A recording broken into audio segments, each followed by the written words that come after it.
Hola mis queridos amigos, nuevamente con ustedes, su doctor Tigre, el que ronca en esta negra noche neoliberal latinoamericana, sudamericana, ecuatoriana.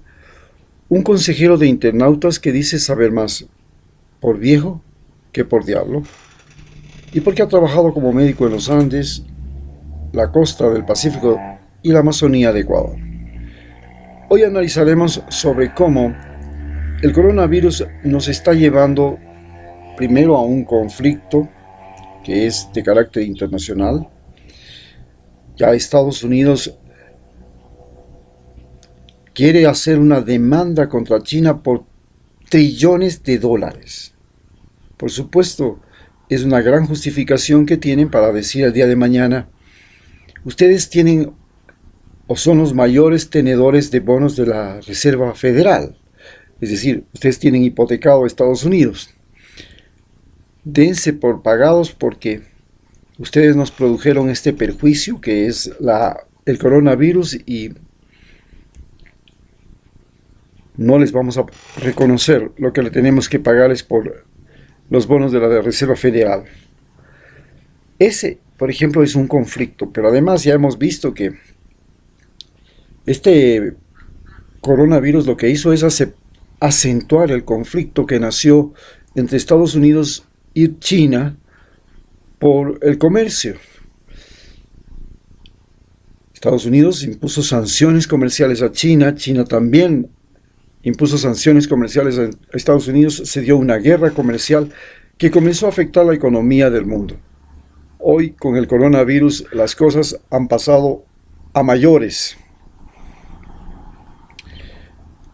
Ya sabemos que el virus es una pandemia, que lo más importante de eso es su medio de propagación, su facilidad de propagación y también que tiene una alta letalidad en pacientes viejos, en pacientes que tienen enfermedades previas y que ha demostrado que la medicina, como está estructurada, la medicina de consultorio, de hospital, es ineficiente para esta situación, lo que nos lleva a pensar que la medicina que tenemos que practicar y desarrollar será la medicina preventiva, donde los promotores de salud sean promotores comunitarios, barriales, promotores de salud escolar, promotores de salud universitaria, en fin, junto con los entrenadores deportivos pasarán a ser más importantes que los médicos. Esto nos lleva también a darnos cuenta de que realmente la sociedad humana está indefensa ante, primero, catástrofes económicas, como la que estamos viviendo, tener que vivir una cuarentena, no tener cómo salir a trabajar, cómo dar movimiento a la sociedad, al mundo en el que vivimos. Y esto nos hace sentir indefensos, pero al mismo tiempo nos ha permitido reconocer que la solidaridad y la cooperación son el verdadero camino del futuro para las sociedades. Ya tenemos que pasar de esta sociedad de libre competencia, de competidores, de competitividad, a una sociedad de cooperación.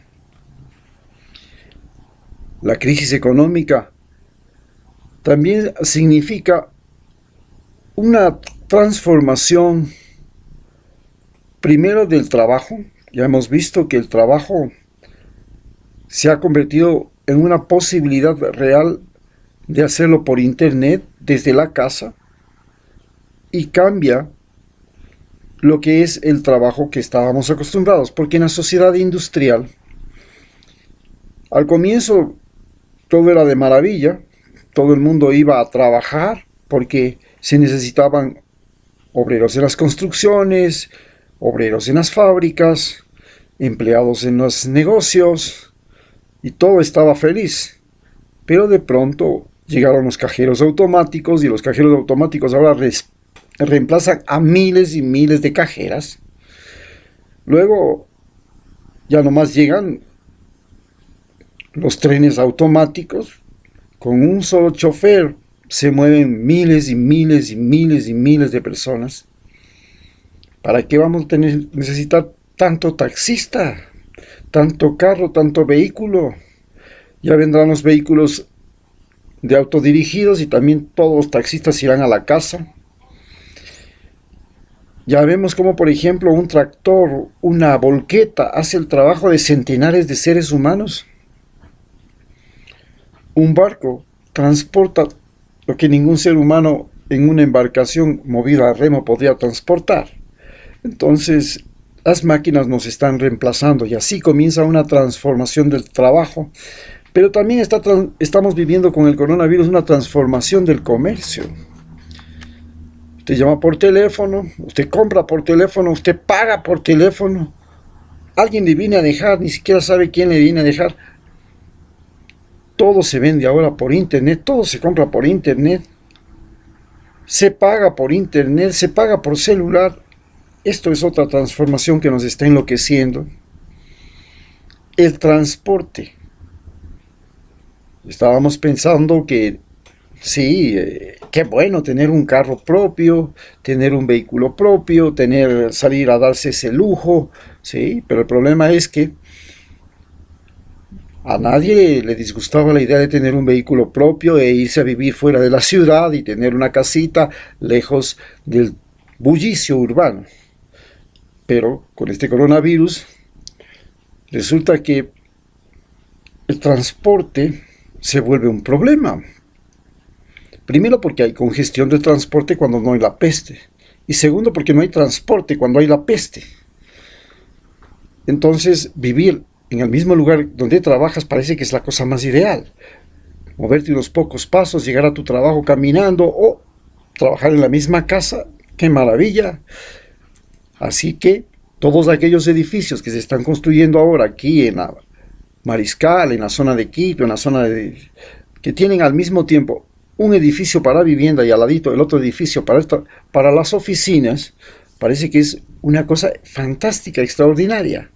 El individuo compra, por un lado, el departamento donde va a vivir y para llegar al trabajo solamente tiene que andar por el corredor y llegar a la oficina que está al frente o en el edificio, bajar a la calle, cruzar y llegar al edificio sin necesidad del vehículo. ¿Para qué diablos del transporte?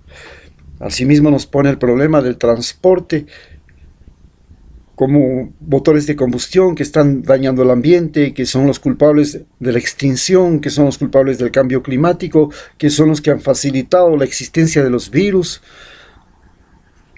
Entonces tenemos que cambiar el transporte de los motores de combustión por el transporte eléctrico, y el transporte eléctrico significa menos ruido, menos contaminación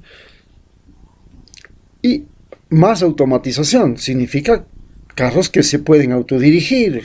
Bueno, tenemos ya que los carros son dirigidos, o usted coloca su celular y el celular le va diciendo por dónde está andando el carro suyo y a dónde tiene que llegar. Eso en el futuro ya no necesitará el carro que alguien lo maneje. Un GPS será el que le diga a dónde quiere ir, usted solo le menciona qué es lo que tiene que hacer y el carro se irá por allá, y así podrán manejar los niños y los viejos sin siquiera haber seguido ningún curso de conducción y sin siquiera tener que sacar licencia para conducir ni nada. Simplemente se montan en un carro y se van. Punto, el carro se mueve solo. Esto es lo que ya se nos viene después del coronavirus. La revolución del transporte que afecta, por supuesto, a las economías ricas más que a las economías pobres, porque las economías ricas ven derrumbarse pues todo su modelo de gestión.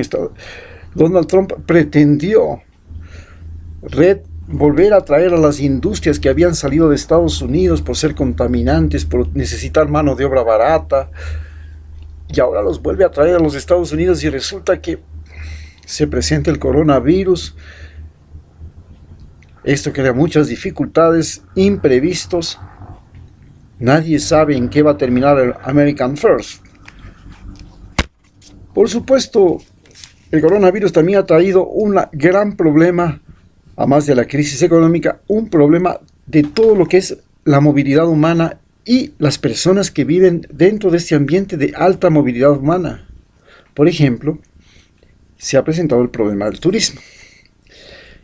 La industria del turismo era recibir seres humanos de otras partes alojarlos, darles comodidades, darles facilidades y todo. Pero ahora los seres humanos venían trayendo pestes. Se acabó la industria del turismo. La aviación turística está casi colapsada. A su vez, la crisis económica, la falta de recursos, la incapacidad de los países para reactivar la economía van a generar olas migratorias. Olas migratorias que son peor que lo que ha pasado con las guerras, porque por lo menos las guerras tenían focalización. Siria, Afganistán, tenían una guerra comercial con Cuba, una guerra comercial con Venezuela, bueno, golpeaban a Cuba y Venezuela, pero ahora con el coronavirus prácticamente pasamos a vivir una guerra en que es todos contra todos.